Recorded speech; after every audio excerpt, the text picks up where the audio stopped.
All right, welcome back to Crossroads Live. We are still in McKinney at the Spirit of the Cowboy, and I'm sitting here with one of the prettiest cowgirls I know who can sing, play the guitar, and yodel. Did I cover it all? I think so. Well, you've been singing. How long have you been singing? Well, my mom says I've been singing ever since I was born, but professionally for 7 years. Well, it's because I've known you now 3 years. We met 3 years ago, and you on this show, by the way. And so you were singing and yodeling then, you know. And when did you find out you could yodel? When did I try yodeling, or when did I find out I could? Either one. Okay. Go Well, for it. I started yodeling when I was 11 years old after I met Janet McBride. She was a fabulous yodeling instructor, and she told me I could learn to yodel. And so I think I took that home and I drove everybody crazy trying to learn to yodel. And then I think it probably took me about 2 years. So I don't think I actually yodeled until I was 13. So guitar playing. Now, I know you play a mean guitar, so I want to know, when did that start? When did you learn that? You know, I think I started that when I was 13. I was always really interested in music. I started piano at 4. And then guitar, I learned to play sufficiently until I was 13. And 13, I was like, you know what? I want to really be able to burn this thing up. So I started learning. And Yeah. So did you, like, go to professional teachers or just learn on your own or what? well, I learned best in my own environment. So I will admit that I'm self-taught primarily. The past year, I've had some instruction from Joey McKenzie with the Quaby Sisters Band, and Dave Alexander. He's helped me with some theory and other, aspects that improve your musicianship all around. But for the most part, I'm self-taught. So tell me about that album I've been hearing about. Oh, are we calling it an album or CD or what? What do we call them these days? I call it an album. I'll admit, I call it an album. Well, it's coming out. I'm not sure when. We have half of it recorded already, and half of it is, Western swing, kind of a big band feel. And then the other half is my originals with a real Western cowboy flair. There's a little bit of yodeling and a whole lot of good stuff on there. We're recording it with Dave Alexander, so he's my producer on that. I'm really excited about it. It's going to be really fun. Yeah. And I don't know if you heard, but my first novel just came out. You gotta tell me, what's the title? It's called Girls and Gunsmoke. And that's kind of the news flash in my life right now. Let me ask, I gotta ask this. Is it based on truth or is it based on just something you dreamed up one day? No, it's based off of a true story. Actually, multiple true stories. It's a historical fiction novel centered around 3 girls, one of which is very vengeance-bound, and their families are massacred in a wagon train in the 1850s. And one of the girls decides to go back and kill all those men that killed her family. The other 2 kind of just go along with it to try and convince her to stop. So what inspired you to want to write a book? Well, when I was 10, I think, or maybe 9, I wrote my first story. I've always loved stories and storytelling, and I just have a really strong desire to write. I just love to write, and I have a passion for history. So the 2 just finally met up and got along real well. Oh, well, that's wonderful because, yeah, wow, you've got your future all planned out, don't you? They say so. They say so. But the thing about it is, being young, growing up, was it living in Texas that got you interested in Western music, in cowboy music, cowgirl music, Dale Evans? Well, I've lived and grown up on a ranch all my life, a small working ranch. We have primarily dairy animals and horses.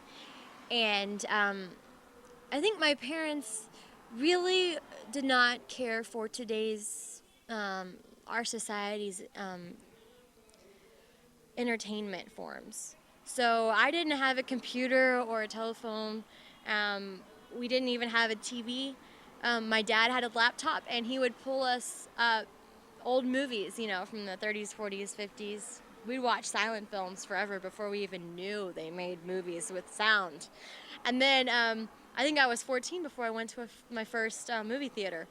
And I just grew up watching that stuff. I didn't know anything else. I didn't know of anything different. And so I learned all the songs from the old Roy Rogers and Gene Autry movies. They're the ones who made me, realize how fun it could be. And I learned to yodel because of them. I learned to play guitar because of them. I learned this music just because of them. So it was Gene and Roy that was your influences. Yeah, primarily Roy. I'm going to admit it. I thought he was cuter. It's like my wife and I. I'll tell you a funny joke on my wife and I. I guess it's a joke. Anyway, we used to argue who was the prettiest, Trigger or Champion. Oh, Trigger. Trigger. When I was 11, my dad bought me a horse just for me. And this was a Palomino Tennessee Walker, 17 months old, mare. Well, filly at the time. And she stepped out of the trailer, and her head went up, and her white mane went flying, and I said, Trigger! And Dad said, no, it's a girl, honey. And I said, oh, it's still Trigger. It's a Palomino, it's Trigger. And I've had Trigger ever since. Yeah. So anyway, so that's what you named the horse, Trigger. I named the horse Trigger. And I know you know Cheryl. Cheryl Rogers Burnett? Yeah. Well, yeah, because I got to know her and interview her and pal around with her husband a little bit. And I want to take time out right now, while doing this interview, to say we got the word last night that Larry, her husband, had a heart attack. And we want to send out our prayers from all of us at Crossroads Live, the Spirit of the Cowboy, to Larry Barnett and to Cheryl, because they are wonderful people. And in case you didn't hear it, Cheryl is the daughter of Roy Rogers and Dale Evans. And so they, but anyway, our prayers go out to Larry and Cheryl and the family. Yes, for sure. Do you also do that song about Dale Evans? Do you do that in your... Evans for Dale Evans? That is my duo's theme song. We always open every set with that song. Really? Yes, sir. Yeah. That is a great song. Isn't it? It's a wonderful song. And what a tribute to her. Yes, and she was a wonderful lady. A wonderful lady. My only regret is that I never had the opportunity to meet her. She died when I was 2 years old. But if I could have, and there was something I could have said to her, it would have just been thank you. Yeah. Just thank you for being the wonderful mentor. Because she paved the way for you. Yeah, she did. Not only for me, but for female actresses, for female performers, for musicians, and for songwriters too. I mean, and her story, I don't know if you're familiar with their story, but she is such a testament to the Christian faith as well, because she's just a fantastic woman. She went through so many traumatic events. I mean, it's just amazing.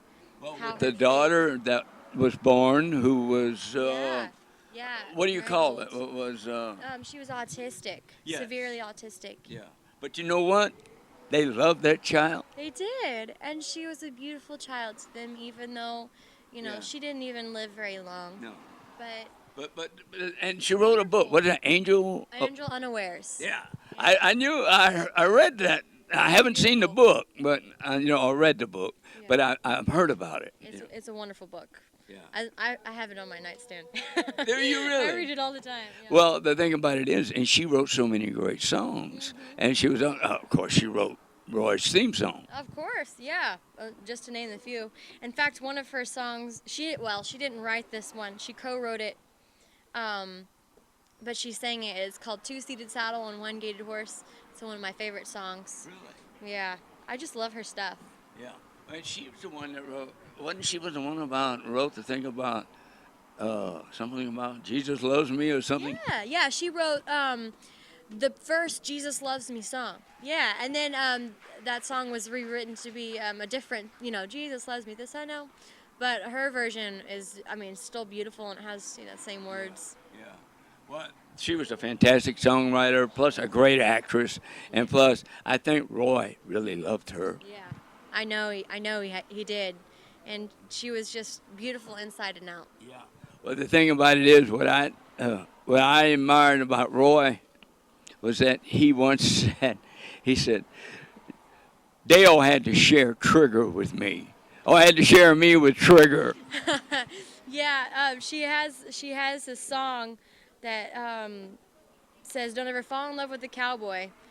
It's just like, "Don't ever fall in love with a cowboy," and it's the funniest song because it basically says that no matter how much you love that cowboy, you'll always have to share him with the horse. Yeah, I got it. I'll tell you what. Is there anything you want to tell our audience while you're on the air? Well, if I can say one thing, it would be stay true to what you believe in, and God bless you. Oh, and happy trails. We can't forget that. Thank you very much. And we're back in the saddle again. We'll see you later on Crossroads Live at the Spirit of the Cowboy. And thank you so much, my friend. No, thank you. Miss Mikkie Daniel, there you go. And we'll be right back on the Crossroads. We are all students in the School of Big Storms. We have learned what happens when governments, families, and communities aren't prepared for hurricanes.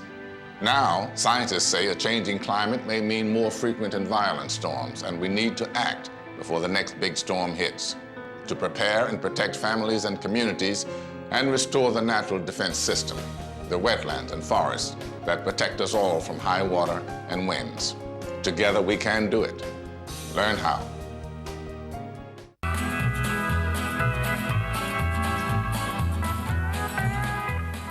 Howdy, folks. My name is Jim Hawk, but today I'm out here with Danny Boy, out here at the Crossroads Ranch. My request is this. Have you signed up to be an organ donor? And have you talked this over with your loved ones so that they know your desires? That is a gift that only you and God together can give to those in need. So, till we meet again, good luck, God bless, and we'll see you at the Crossroads. Let's go, Dan.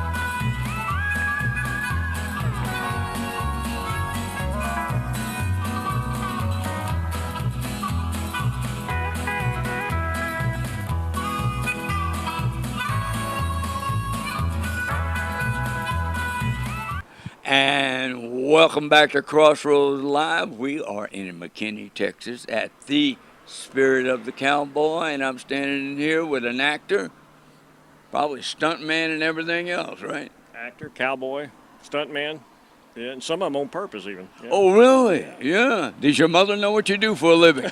No, I never told her. No.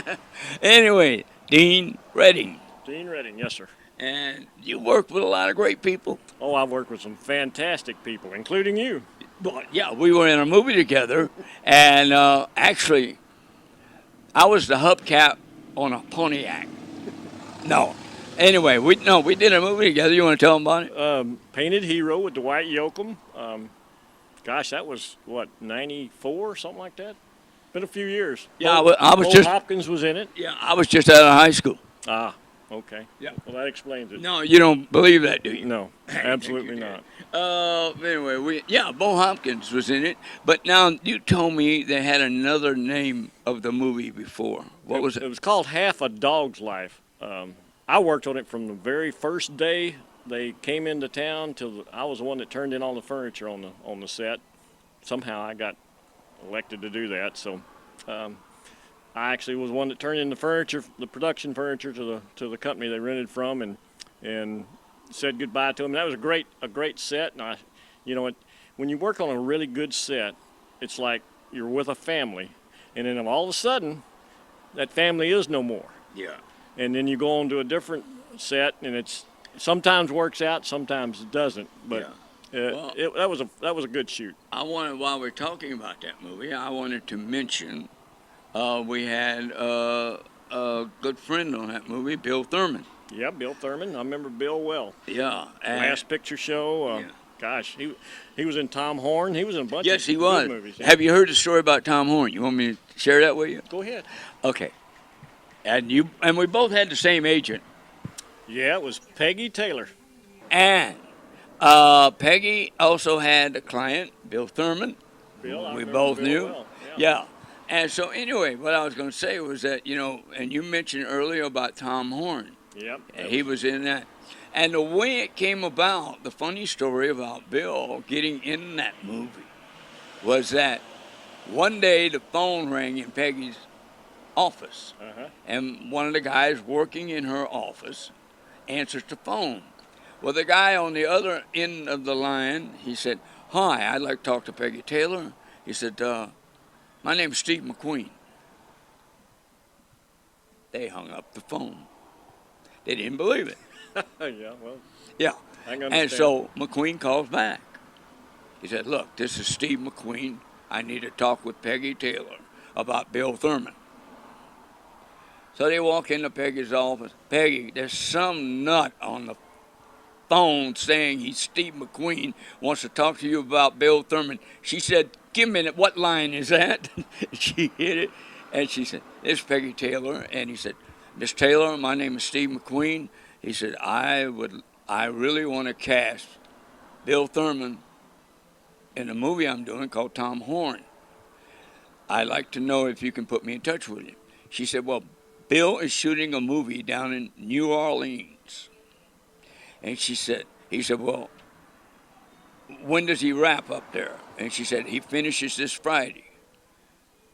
He said, "Can you put me in touch with him?" So she does. McQueen calls Bill. He said, "Bill, I have a part for you in Tom Horn. Now, when you get back to Dallas, there'll be a ticket waiting for you to fly to Wyoming where we're filming." Sure enough, there was. And he went up and he did the movie. But the funny thing is that nobody believed it was McQueen calling. But McQueen produced that movie. Yeah, that was the second to the last movie he made. Yeah. And The Hunter. The Hunter, The Hunter was the one last. he made, Yeah. yes. You ever work with McQueen? Never worked with Steve McQueen. Never met him. I would have loved to have met Yeah. him. Although I heard he could be kind of difficult from time to time. But Well, I tell you, I've heard the same thing, but I'll tell you what. According to Bill Thurman, he loved him. he was a sweetheart. He was a Well, great guy. that happens. I've worked with a lot of actors that other people told me, "Oh my gosh, be real scared. Be on your P's and Q's." And I meet them, and they're the nicest guys you ever want to run across. Yeah, well, I heard the same thing about Robert Blake, and I worked with Robert Blake, and he was great to me. So, I mean, I guess it depends on the person, I suppose. Yeah, and so you've been telling me about directing. You've been directing some films. I directed 2 films, little low budget films, back in the 80s. So that's been a while. Yeah. Yeah. So, do you write? Yes, I've got several scripts. One of them actually made it to MGM, but they turned it down. Well, that does happen, And so, but anyway, are you working in this thing with Gary? It's a TV pilot called Billy and the Bandit, and Gary Clark wrote it and is directing it. James Drury, the Virginian's in it. Buck Taylor, newly on Gunsmoke, he's in it with a lot of young actors, and we shot that thing in Round Rock. Round Rock, yeah. Yep, Round Rock, Oh, Texas, well. a couple of months ago, and I talked to one of the producers here the other day, and he said that everything was, they were doing post and everything was still on go. So I'm looking forward to seeing that because it was a fun project to work on. Even though I only worked on it for 3 days, it was a great project. Well, some of those are fun, like Yeah. when you go in 2 or 3 days and work on something. Yeah, and this actually is a TV series that has not only live action, but it has animation in it. So it's going to be a real interesting thing, and hopefully it'll get a network, and we'll shoot some more. Yeah, well, great. Maybe I know maybe I Gary. can direct an episode. I know Gary, not well, but I know him. Maybe I can get some work. That's true. Yeah, you never know. I'll put in a good word for you. Oh, okay. Is James Drury in this? Yeah, James is in it. Yeah. Well, because we have to mention once again that James Drury's wife took ill, and that is why he is not here today at the Spirit of the Cowboy. Yeah, and Jim's a great guy. I visited with him a long time at the Agarita Ranch for the Texas Independence Day celebration. He was actually there with Bob Hinkle and Gary Clark and Roberta Shore, and we had a great time. Oh, Roberta Shore is a lovely lady. She's a sweetheart. Yeah. Well, I tell you what. Why don't you show us your little rope thing that you picked up from Bob Hinkle? Yeah. Okay. Well, let me tell you how that all started. If anybody's seen the movie Giant, Bob Hinkle was the guy that was hired to make James Dean and Rock Hudson talk Texan in the movie. And Bob's, 82, 83, 84 maybe. But anyway, Bob made what they call a monkey's fist. Now, that's used in the Navy. And it's for when they throw the rope over the dock so they can pull the ship in. And that's how that started. And Bob took that and made a kind of a little trick out of it, and he taught that to James Dean, and James Dean, well, if I can do it, there you go. James Dean learned how to do it just like that. I'm not sure how long it took him to learn how to do it. It took me a little while to learn how to do it. Yeah, but he used it in that one scene when they were offering the money. Right. Which he turns down. Right. And becomes a rich man. Yeah. Takes the land instead of the money. Yeah. There you go. And so anyway, that's pretty cool. And Bob Hinkle, I heard didn't he write a book? Bob Hinkle wrote a book called, I can't remember the name of it. Well, darn. Anyway, he wrote a book about all his experiences. And it's available on Amazon, and I've got a copy that he signed for me. In fact, he would have given me a copy, but I bought 3 copies and gave 2 of them to my daughters because they know Bob and they like Bob real well. Yeah, for some strange reason the name escaped me for a while. But that happens to me sometimes. I try to forget the name of my director. That's true. Yeah. But anyway. Bob, on YouTube, there's an interview with Bob Hinkle. It's Bob Hinkle interviewed by Dean Redding that we did a couple of months ago at Austin Network Mixer that fills in a lot of the story of Bob Hinkle. Yeah. Well, because do you know how he got mixed up in Hollywood? I mean, how did he wind up? He was working on a rodeo up north of Hollywood, and they were making a movie called Bronco Buster with Scott Brady. And they wanted some cowboys. Well, Bob was a professional calf roper, and they picked him for it, and he got the acting bug, and you know he went on for years and years, and he actually doubled John Wayne in The Conqueror, and because Chuck Robertson was busy doing something else, so he actually doubled John Wayne coming down a big, huge hill. I never seen the movie, but I saw it years ago. Yeah, but he did that. I mean, he's worked. He's been a producer. He's been a manager. He managed Chill Wills for a while. Marty Robbins, Glenn Campbell. I mean, he's done just about everything. Just a fascinating individual, and I am blessed to have known him and to continue to know him. I talk to him at least once a week. I try to. Okay. Well, let me ask you this: have you got anything projects you're working on now? What's going on? Well, the only thing I have on the agenda right now is I'm trying to do a bunch of interviews with some of the old Western stars, because after some of these guys are gone, you know, there's not people that have worked with John Wayne and you know, all these other guys, Robert Mitchum, all these other guys, and after they're gone, you know, we won't have a first-hand knowledge of it. So I'm trying to do a bunch of interviews with these guys like Dean Smith, Bob Hinkle, Jim Drury, you know, a lot of these guys. Well, let me ask you about the scarf. It's a bandana. Not a scarf. Excuse me. Not a scarf. Wait a minute. A scarf, that's what ladies wear, right? Right. Well, she's got on a bandana, and that's a lady. But that's a scarf on her. Oh, is it? Yeah. Okay. This is a replica of the bandana that John Wayne wore in Hondo. and a couple other movies. Yeah. And actually, Pat Wayne wore it in the Comancheros.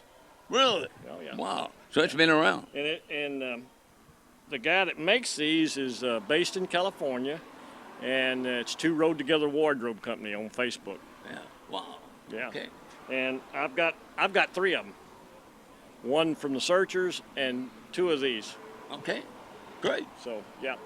So, is there anything you want to tell our audience before we have to leave? Well, just keep that Western spirit alive, because I tell you what, the cowboy, the spirit of the cowboy, is unmatched. There's nothing to match it in history or in present day. So yeah, that's what I would pass along. And I'd just like to say one thing. I wish we could make more Westerns. Well, let's do it. Yeah, all right, I'm ready. And I'll tell you what, all you need is money? Yeah. Well, I have a director's got plenty of that. There you go. Anyway, so I'm going to say we're going to wrap things up here now. And thank you very much, Mr. Dean, for being with us and showing us your little rope there. Well, what did you call that thing again? The monkey's fist? The monkey stick. Yeah. I beg your pardon? Fist. Fist. I'm thinking monkey stick. Fist. Fist. Have you ever seen a director killed? Anyways, good night, everybody. This is Crossroads Live, and we're in the spirit of the cowboy, and this was Dean, and no, not James. Anyway, thank you, Dean. Dean Renning. Thank you, buddy. All right. Was that fun? You bet. All right. We are all students in the school of big storms. We have learned what happens when governments, families, and communities aren't prepared for hurricanes. Now, scientists say a changing climate may mean more frequent and violent storms, and we need to act before the next big storm hits to prepare and protect families and communities and restore the natural defense system, the wetlands and forests that protect us all from high water and winds. Together we can do it.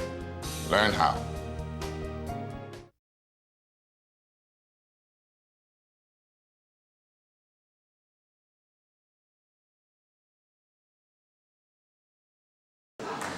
If you'll all turn to page 43 in your hymnals. The campaign lady sings this song, doo-dah, doo-dah. Is it 43? No, this is a church. Oh. We're going to sing Grandma's Life, though. Shall we gather at the river, the beautiful river, gather at the saints at the river that flows by the throne. So, till we meet again, good luck, God bless, and we'll see you at the crossroads. Let's go, Dean.